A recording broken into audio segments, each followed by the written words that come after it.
Hello, Miles Freed, Building Dreams Construction. I'm out here at 8943 East B Avenue. This is our spec house build. And as you can see, we've got a little hustle and bustle today. And I just wanted to give you an update on where we are with this project. So today's a Monday, it's May 24th. And last Friday we actually completed paint. So we have our plumbing, electrical, and our HVAC finish, as well as a few finishing touches in terms of some trims, some treads, which we'll see when we get inside here, door handles, things of that nature.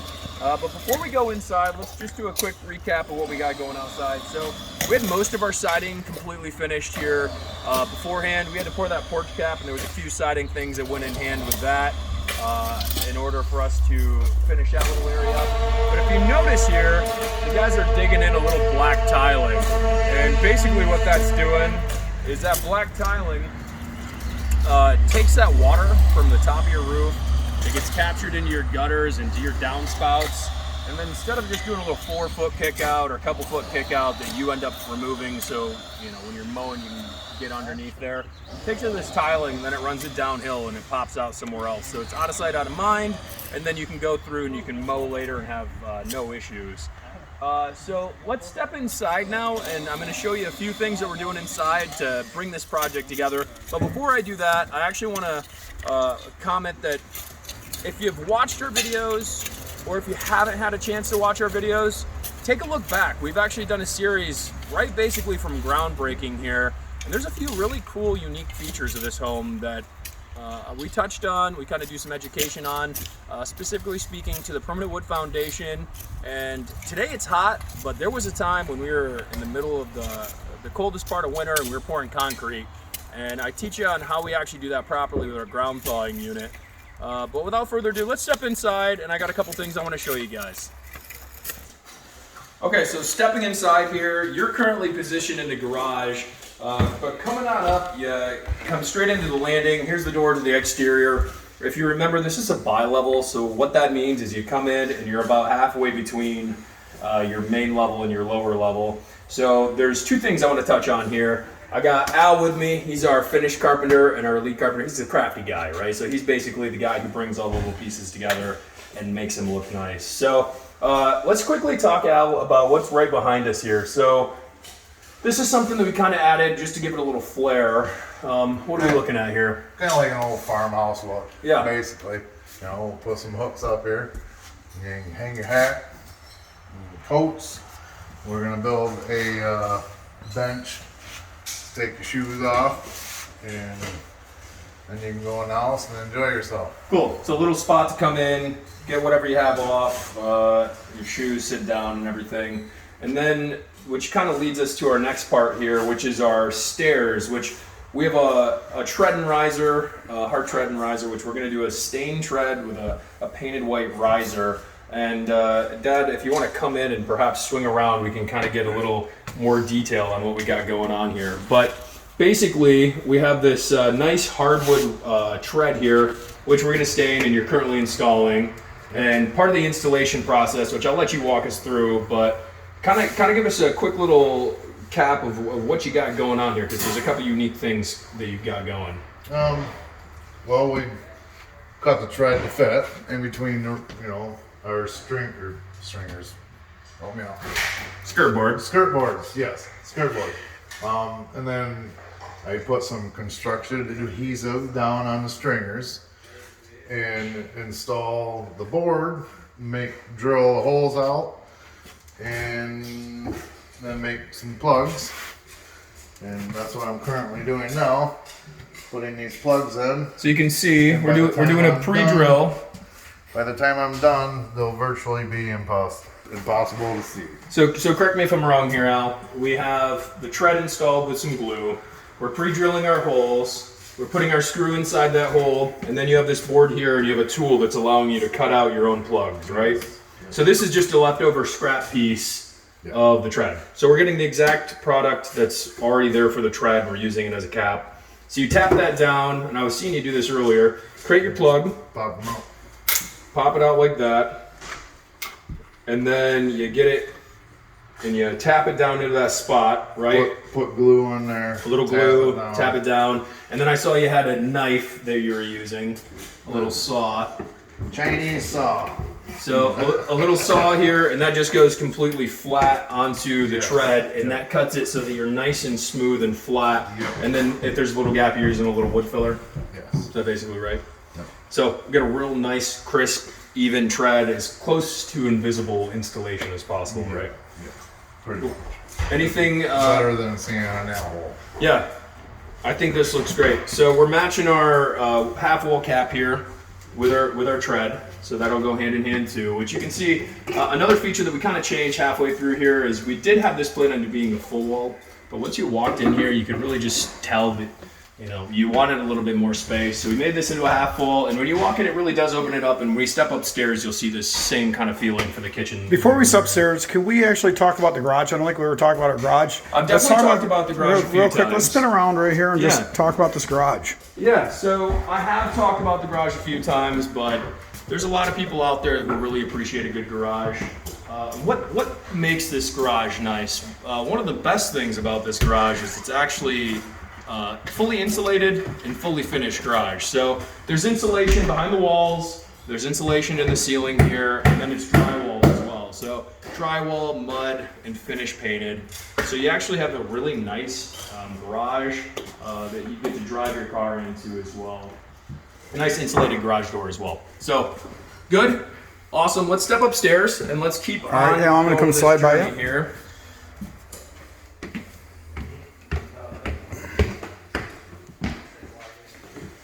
Okay, so coming on over here, let's step into the kitchen. This is something that I talked about a lot because it's one of the easiest things to talk about. Gets people excited. I love a good kitchen. A lot of people really like a good kitchen. So what do we got kind of going on here? Well, one, we have a really nice white shaker cabinet here. So it's got soft close everything. These nice black pulls on it that really make it pop off that white. We have a really nice full single basin sink here with a sprayer. And then we also have something that I also enjoy is a nice white subway tile backsplash, white on white with the grout. And I don't know if you noticed, but it carries through right over on top of this little extra lifted area for your bar seating where your stools will go in the back here. Appliances, stainless steel, right, Dad? Yep. Stainless steel appliances. Another great feature of this kitchen here too is a range hood. But one of the most important features of the range hood is there's two different kinds. You can get a recirculating range hood, which basically just means it sucks the air up, puts it through a filter, and then blows it back into the house. Well, this one sucks it up, filters it right outside of the house. So you get smoke or whatever you got going on here, up and out. And then also another really cool feature here too in this kitchen that's kind of going kind of forward thinking in terms of what people are starting to do is microwaves. So a lot of times you'll see your microwave above your range kind of acting as your range hood. You can also see them in your pantry kind of hidden away, but really a microwave is something that you kind of just want out of your way and use it when you need it, and that's about it. So you don't want it on your counter. What a lot of people are doing is they're putting it right inside the actual cabinet itself. So right here is where your microwave is going to be in this particular kitchen. And then why don't we pan around here? Dishwasher obviously over here. Another one of my favorite features of this too is we do have one of my favorite features of the kitchen is actually the deck right off the back here. But for good storage and to not clutter up your kitchen with a bunch of small appliances and things of that nature. You have a great, nice size pantry right here too inside the kitchen. But beautiful days like today, you can get up in the morning, make yourself a coffee, breakfast, whatever it is. We can actually step right on outside here. So this is probably a good opportunity to maybe touch on a few things that we have going on outside too. So our landscaping, our grading's pretty much done. We have a little seeding to do yet. There's in one of the previous videos, I do believe I talk about a stamp pad, which you'll see that here in a second. But that's actually a wood plank look stamp with a gray finish to it. But this is a great opportunity to see on the front of the house, we have the vertical white board and batten. And on the back of the house here, we actually have the horizontal white siding. And then we have all of our windows are black. So we have a really cool, in my personal opinion, white on black look that really makes it look modern.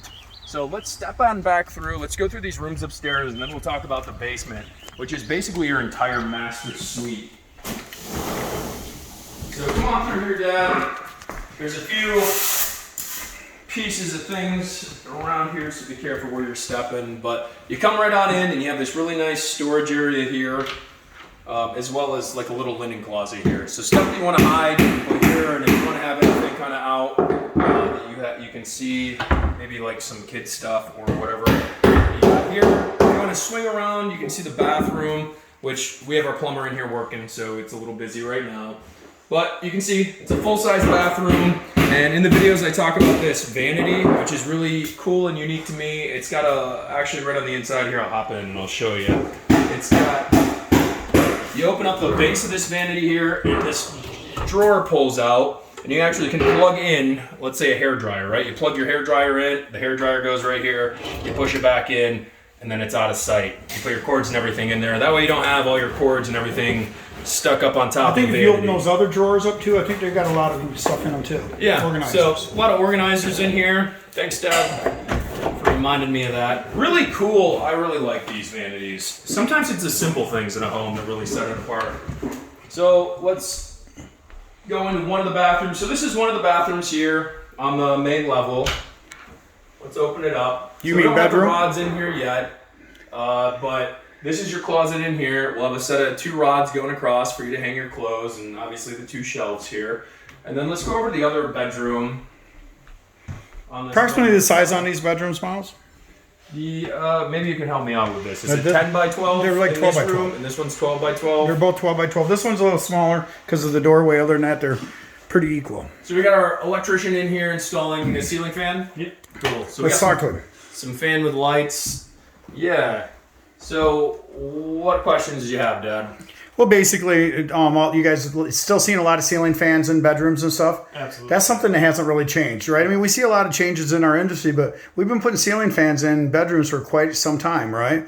And are you guys finding that that's still staying pretty regular and that's common? Yeah, pretty much every house we've done lately. That's what. Yeah, it's just kind of weird. There's something that just kind of stay. We do get some newer looking ceiling fans, and I think that's really kind of it. But everybody's still putting them in. The biggest change probably would be, I always recommend fan with a light, but then they come with remotes. Yeah, so everything's wired with a remote nowadays, for better or for worse, right?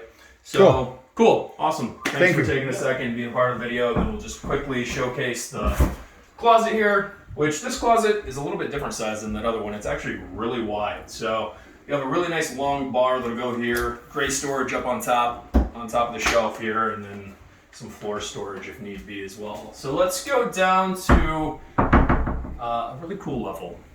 This is going to play off of the wood foundation that I mentioned outside. I'd highly recommend, if you haven't had a chance, check out the video where I talk about the wood foundation. But I'll point out a few key features once we get downstairs here.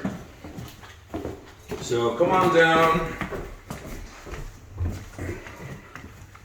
So, okay. Coming on down the stairs here, we'll do the most simple thing first, which if you pan around here, it's still a little messy because we're doing a little work in here. But this is our utility room, right? So this is where you have your water heater, your furnace, your electrical panel. You probably end up doing some storage of some different things down here. This behind me here is actually where the washer and dryer is going to go. So you have your nice washer and dryer space. And then to my left here, right next to the washer and dryer space, is the master suite. A few things about this master suite. Let's get the easiest stuff out of the way first. One of the coolest things too, we have a his and her closet system here. So nice 2 shelves. It's got depth to it too. So you have plenty of room to get some stuff in there and do storage and do hanging. And then we have the other one here. So this one's even deeper. You can step in there, hopefully have enough space for, plenty of storage in there. Let's talk something about wood foundations real quick, Dad. Why don't you come over here and let's get a good angle on this window.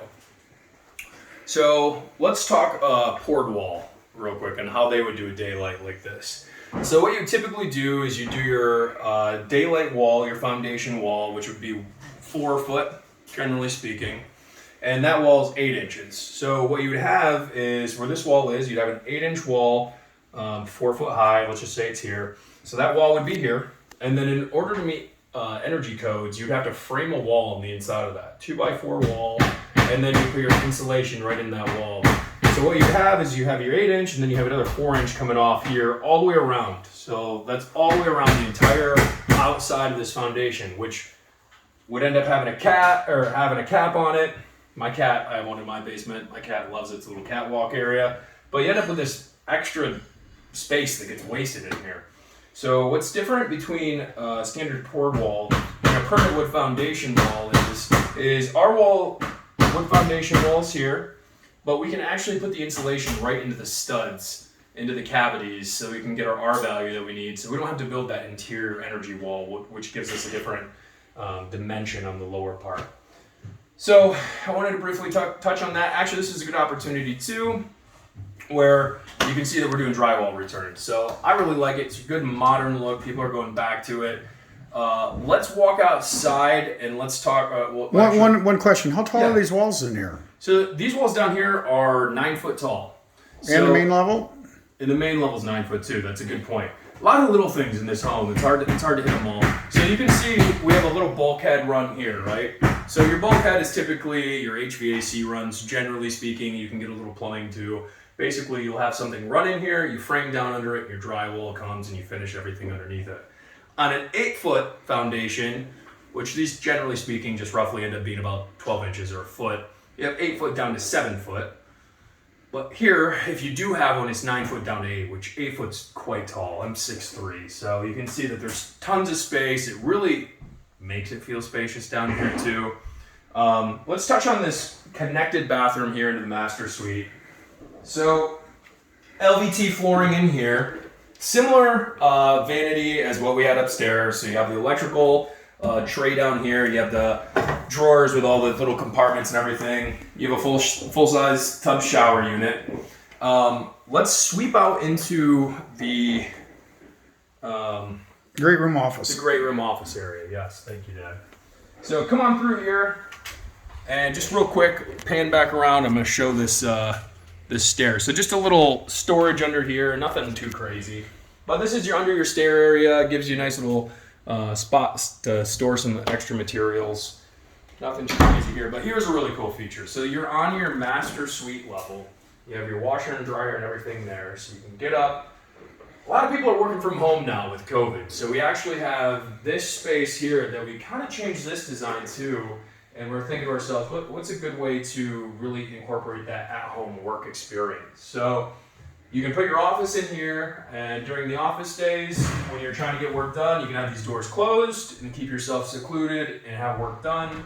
Or you can have these doors open, and it can be a floating area between the two rooms, which you have a nice window viewed right out to the front driveway here. And then also, you can go right outside the house here. So I talked while we were upstairs on the deck about the stamped concrete out back here, but this is going to allow you to see a much better view of the details. So you can see individual wood grains in there, knots and everything, and this is going to be, that's done in a gray, and then we'll actually come back and we will put a finished gloss coat on top of it, so it'll actually have like a little shine to it. One last thing that I want to touch on, I don't believe we touched on the trims yet. So, No, we haven't. So let's touch on the trims real quick. So, a couple things going on here. One of the things that we were really focusing on is where our trim pieces come together to make sure we have a really crisp look. One of the things that we were having or running into issues on was this vertical piece coming up and running into this head piece here. So you can see this vertical piece, which maybe it's hard to see on the camera, but it's actually, you got an eased edge, and the pieces we were using up here for the head piece had an eased edge too. But what would happen is you'd cut this piece here and you'd have a flat piece coming up against an eased edge, and it would cause this little groove. So that is what we were trying to combat, and basically how we did it was by installing these two fillet strips here, and we ended up going with this larger, approximate 6-inch piece here to give it a real grand look. So we're kind of killing two birds with one stone. One, by removing these little areas that are a little goofy looking and hard to kind of fill properly, and two, building it up and giving it a great look. And there's one other spot too where we did this. So I might need a little help answering this question here, but the thickness of this casing, I can't remember what it is. I want to say it's 3/4 or 3/4, and then we drop down to 3/4, and then the base is a 1/2 inch. So you can see there's a gap difference here. So we can run in and we can die nice and even on this vertical piece of casing, and it gives us a real clean look when we bring it all together. So One thing I see, Miles, I want to kind of go over. I don't know if we haven't touched base, but when we designed this house, we actually moved that deck over to not to, because windows under decks never really work well. So we kind of designed this one, this deck, and moved it over so that you can see this window that is not under the deck. well, in this room down here, you actually have 3 windows. So you have 3 of the 4 walls have windows, so it really gives you a nice open feel. So even if these doors are closed, which have glass in there, you're still gonna get light from all 3 sides too. But you're right, yeah, it gives you a great view here. And then also you got this really large 3-pane slider, which is just exceptional for feeling of openness and then also allowing light to come through. But this home is still currently available. You can check it out on Zillow. You can check it out on Trulia, and also Facebook Marketplace. The address is 8943 East D Avenue in Richland, Michigan. I'm Miles Freed. My father, Troy Freed's behind the camera. Thanks, Dad, for helping me out on this video. If you have any questions, leave them down below in a comment. I'll try and do my best to give you an answer. Also, like and follow our Facebook page, and like and follow this YouTube channel as well. I really appreciate it. Thank you so much. You dream it, we build it. Building Dreams Construction. Thank you very much.